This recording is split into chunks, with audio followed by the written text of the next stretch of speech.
নারী শরদিন্দু কর্মকার। মানুষ কেন বলে মোদের নিজস্ব নাই কিছু? আমি তো দেখি জগৎ চলে নারীর পিছু পিছু। বাপের ঘরে লক্ষ্মী আমি, স্বামীর ঘরে অন্নপূর্ণা, ছেলের ঘরে জননী আমি, আমি ছাড়া সংসার অসম্পূর্ণা। আমার থেকে আপন করতে আর কি কেউ পারে? বাপের ঘরকে ছেড়ে এসেও পরকে বাঁধি ঘরে। গোত্র থেকে গোত্রান্তর যদিও আমি হই, তবুও যেন জননী রূপে সকল দুঃখ সই।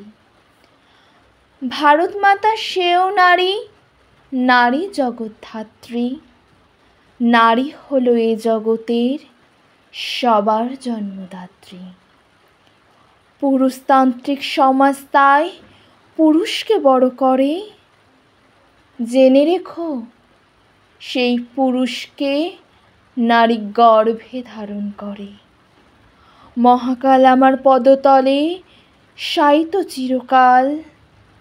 আমি ছাড়া এ জগৎ সংসার সবই হবে অচল। আমি ছাড়া এ জগৎ সংসার সবই হবে অচল।